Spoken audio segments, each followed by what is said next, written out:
Hello everybody, I'm George from Ireland, here out at the grave of Chaudhry Rehmat Ali, who has a claim to be the founder of Pakistan. Indeed, he's the one who came up with the word Pakistan. So he was born in the Punjab in 1897, and he died here in Cambridge in 1951.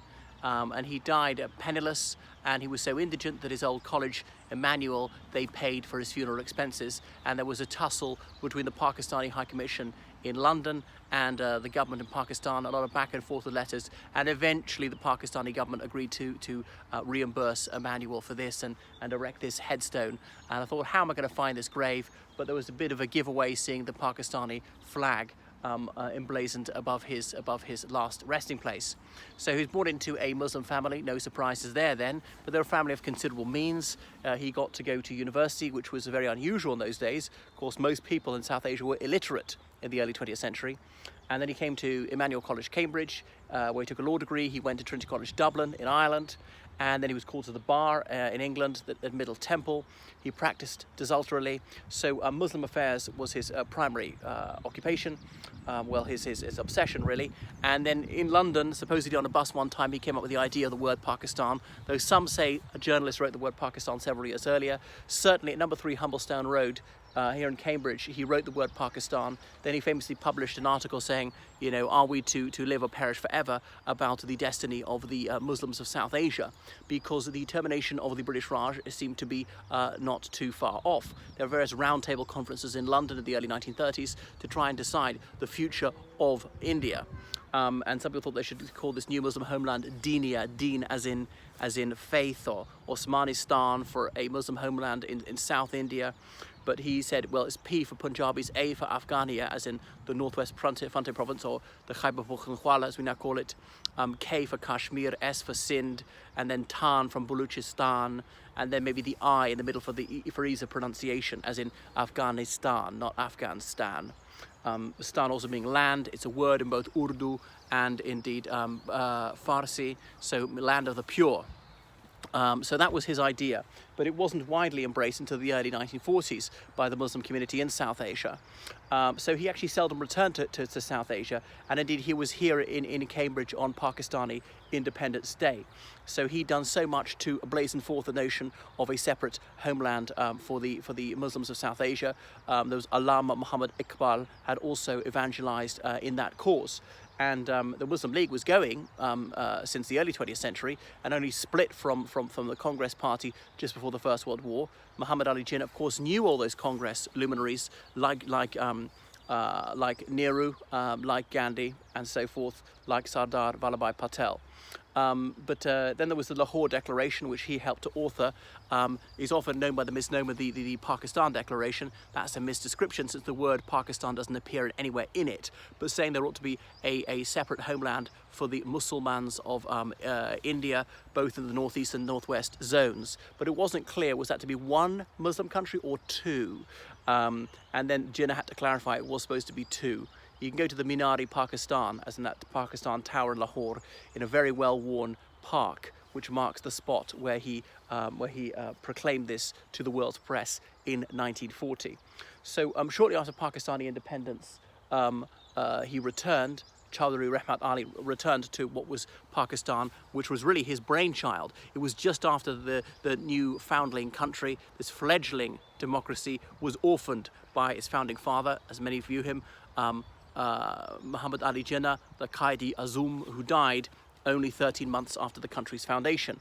Liaquat Ali Khan became Prime Minister, but Liaquat Ali Khan did not like being overshadowed by Chaudhry Rehmat Ali, and he had him deported.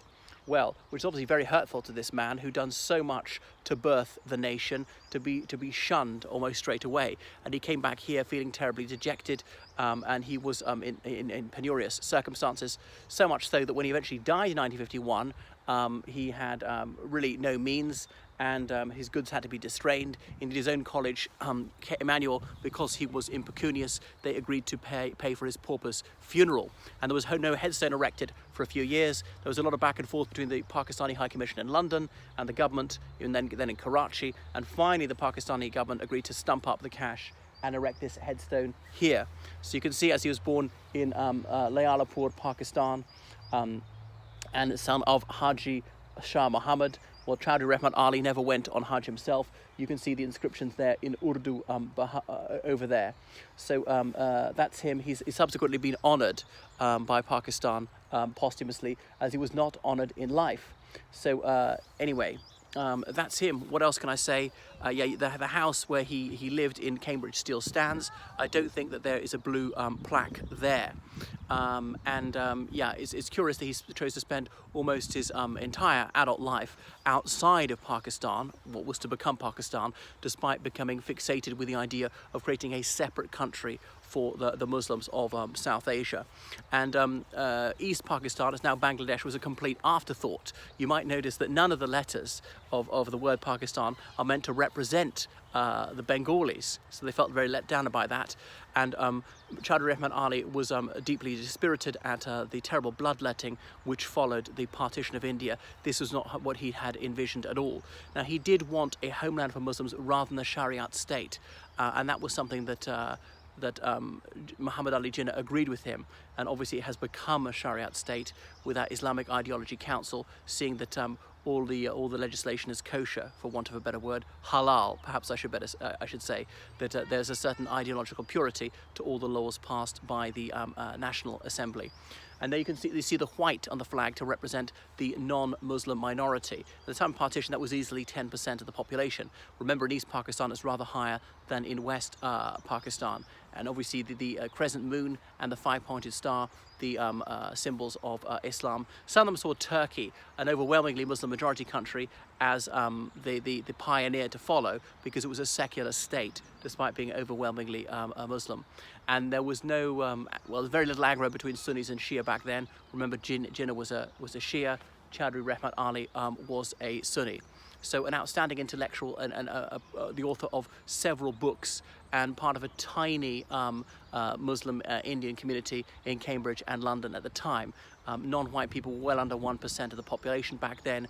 Muslims of South Asian origin were about 0.1% of the UK population in the 1930s when he moved here. I remember seeing on a Pakistani government website that he studied at universities in England, being Cambridge and Dublin. Of course, that government website, they didn't realise that Dublin is not in England, it is in fact in Ireland. And there were virtually no Asiatic people in Ireland at the time when he came. There are a few now. So that is Chaudhry Rehmat Ali, someone who was very consequential and created one of the largest countries in the world. In population, is it like the 8th largest country in the world? Had that not occurred, had he not come up with the word Pakistan, history would be very, very different. India would already have the largest population in the world and would not be overshadowed by China. So it shows what a big difference one person can make in forging human destinies. So thank you for watching my channel. Please subscribe. Please donate to me on PayPal, georgecallahan79 at gmail.com. Right, toodaloo everyone, and Pakistan Zindabad.